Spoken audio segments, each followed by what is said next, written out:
وایي کله وخت چې د ماښام درېیمې ستاسې شپې الله جل جلاله فرشتو ته وایي ورسئ زما پر بندګانو باندې وګرځېږئ. څوک نشته چې پر عبادت ولاړ وي، څوک نشته چې اوښکه تویوي، څوک نشته چې زما څخه شی غواړي. الله ته معلوم وي، الله ته معلوم وي، خو الله یې فرشتو ته ښکاره کوي. فرشتو اعتراض کړی و بني ادم مه پیدا کوم، الله یې په دې کې معلوم وي. الله جل جلاله ته معلوم وي څوک نشته چې زما څخه شی وغواړي. وایي فرشتې راسي. هلته په کور کې یو ځوان او د ده بیبي څنګ ته ولاړې په عبادت باندې. هلته په مسجد کې یو سپین ږیری ولاړې الله تعالی سر پورته کړي.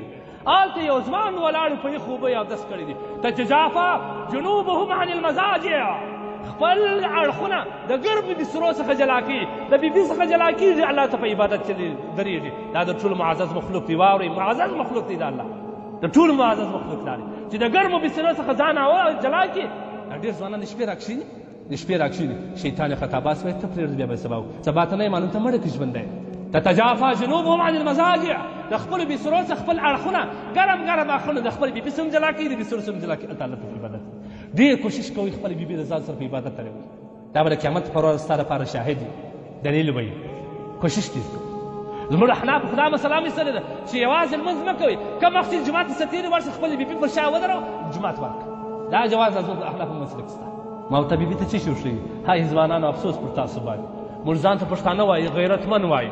که څوک تا ته وایي چې ستا ښځه یو دي دن ما ته راښکاره کړه، ولې ختمه یې په چاړه یې وایي ځان په قربانه یې. لیکن دلته د ټلیفون ورته نیول دي نامحرم کسان ورباندې ګوري.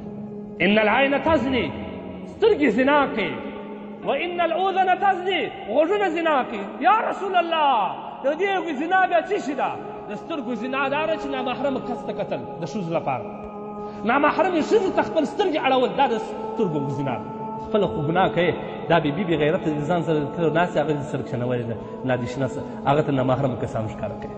خپله هم زنا کوي، بس خپله خو ګناه کوې. که دې ښځه ولې د سترګې دې زنا وکړه، دا دې د ښځې سره وفا ده. کلمه خو دې نه وروښل، ماښام کور ته ولاړه ته راسه یو کلمه راته تېره کړه، ته راسه لمونځ راته تېر کړه. دا خپلې بېبۍ ته ماښام په کور کې چای خورئ، ورورځ ته راسه لمونځ راته تېر کړه، زه به هم درته تېر کړم.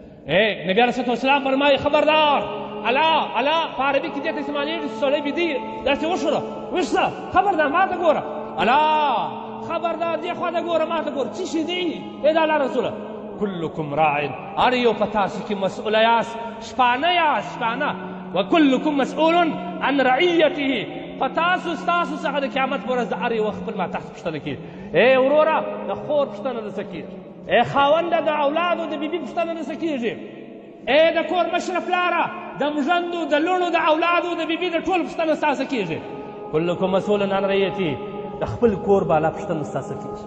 تا لمونځ وشو که د تلیفون ورښکاره کړي، تا لمونځ وشوئ که د فلم ورښکاره کړي، تا لمونځ وشوئ که د کور ته ټي وي راوړي، تا لمونځ وشوئ که د کور ته امپیتر راوړي، ښه خزرې دې په واورېدلې. نبي علیه الصلاة والسلام فرمایي د قیامت په ورځ به بعض خلکو په غرو کې سره پر منډه باسي، د اور باندې د جهنم په اور ویل سوي سرف. دا کوم کسان؟ هغه کسان چې په دنیا کې سرور اورېدلي دي، هغه کسان. نو لهذا د الله جل جلاله قرب دا د الله جل جلاله ته په سجده کې دي. نو ما دا اعلان چې هغه فرشتې بیا راسي الله جل جلاله ته وایي چې یا الله پلانکی بنده او پلانکی د ده کوروالا پلانکی ستا بنده دا دواړه په کور په کونج کې په خونه کې ولاړ وه او د الله اطاعت یې کوي. یوه ژړله شیان یې غوښتل او بل په عبادت وله. الله وایي څه شی غوښتل؟ الله ته خو معلوم یې، خو دا فرشتو ته وایي. الله جل جلاله فرشتو ورته وایي یا الله دا یې غوښتله، دا یې غوښته، د مور پلار مغفرت یې غوښتې، د دنیا ښه کارونه یې غوښته. الله وایي تاسو ګواه اوسئ فرشتو، ما ټول ورکړي، ما ټول. وایي الله د سترګو یې اوښکې هم بهېدلې. الله وایي د دې قیمت زه په دنیا کې نه لرم، ما ستا د مردار اوښکې کې. الله وایي زه قیمت نه لرم د دې نه، په آخرت کې یې ورکړم.